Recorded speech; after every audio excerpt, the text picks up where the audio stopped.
రాంబాబు గారు ఆయన దురదృష్టం కొద్ది మాటలు అనటం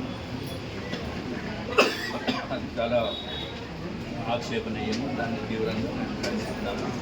ఒకటే కాకుండా ఒకవేళ ఏదైనా పొరపాటుని స్పర్ ఆఫ్ ద మూమెంట్లో అటువంటి మాటలు జరిగినప్పుడు ఇమీడియట్గా సర్దుకుని వెంటనే క్షమాపణలు చెప్పవలసిన అవసరం ఉంది. కానీ ఆ విధమైన చర్య వెంటనే చేయలేదు.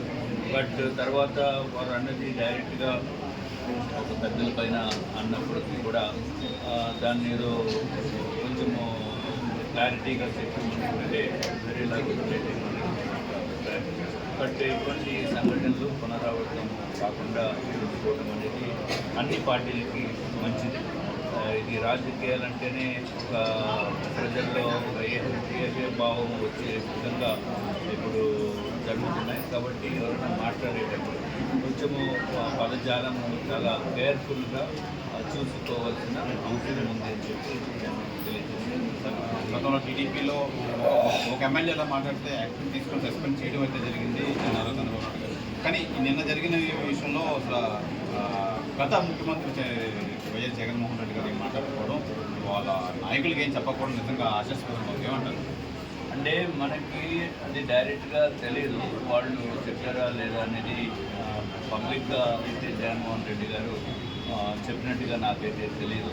బట్ నేను అనుకోవటము ఇంటర్నల్గానే చెప్పి ఉంటారనేది నా యొక్క అభిప్రాయం. బట్ ఏదేమైనా జరగవలసిన డ్యామేజ్ ఆల్రెడీ పార్టీలకి జరిగిపోయింది.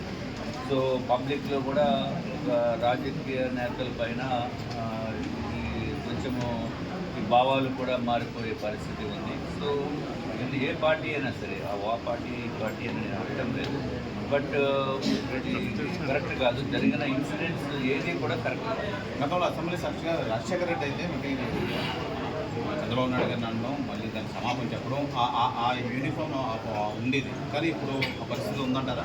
అప్పుడు ఇదివరకు రాజకీయాలు హుందాతనం ఉండేది. ఇప్పుడు ఆ హుందాతనం అనేది బాగా తగ్గిపోయింది.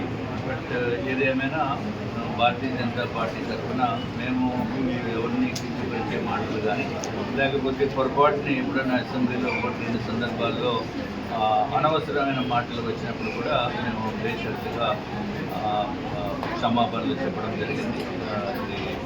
ఆ విధంగా మనము ఉండాలి. ఎందుకంటే మనం మాట్లాడేటప్పుడు ఒక్కసారి నోటంట మాట తొలిపోయినప్పుడు అది వెంటనే మనము సరిదిద్దుకోవాల్సిన అవసరం ఉంది.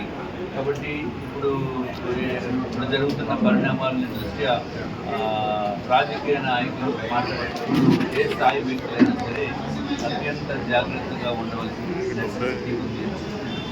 గతంలో టీడీపీ కానీ బీజేపీ కానీ ఎక్కడ మనం చూసింది లేదు. కానీ YCP not only Ambati Rambabu చాలామంది మనం మాట్లాడడం చూస్తున్నాం. ఏమిటి అంటే ఈ పార్టీకి మీరేం చెప్తారు? వాళ్ళు జగన్మోహన్ రెడ్డి గారు ఇదివరకే ఎప్పుడైతే అసెంబ్లీలో గౌరవ మాజీ ముఖ్యమంత్రి అప్పుడు మాజీ ముఖ్యమంత్రి ఇప్పుడు ప్రెసిడెంట్ ముఖ్యమంత్రి గారి పైన వ్యాఖ్యలు చేసినప్పుడే దాన్ని సీరియస్గా ఖండించి ఉండవలసిన స్థితి ఉంది. వాళ్ళని కొంచెం డిసిప్లిన్లో పెట్టవలసిన అవసరం ఉంది. ఈ తర్వాత తెలుగుదేశం పార్టీ ఆఫీస్ పైన దాడి చేయడము, అట్లాగే గౌరవ ముఖ్యమంత్రి మాజీ ముఖ్యమంత్రి గారు అయిన చంద్రబాబు నాయుడు గారు ఇంటిపైన కూడా తీసుకురావడము, ఇవన్నీ కూడా వెరీ వెరీ బ్యాడ్ సంకేతాలు. ఇవి వాళ్ళ పార్టీకి వైఎస్ఆర్సీపీకి వాళ్ళకి ఏదైనా పాజిటివ్ వచ్చిందేమో అని వాడు అనుకోవడం అనేది అవివేకము. ఇటువంటి పనులు చేసిన వల్ల ప్రజలు వారిని ఒక శాసనసభ్యులుగా మీరు మిగతా శాసనసభ్యులు కానీ పొలిటికల్ నాయకులు గారు ఏం చెప్తారు? మనము మాట్లాడేటప్పుడు అవతల వ్యక్తుల్ని కానీ ప్రజల్ని కానీ పొలిటికల్ పార్టీలో ఉన్న సపోర్టర్స్ని కానీ వ్యక్తిగతంగా మనం ఎప్పుడు కూడా మాట్లాడటం అనేది మాట్లాడుకోవచ్చు. కానీ ఒక పార్టీ ఏదైతే పాలసీస్ చేపడుతున్న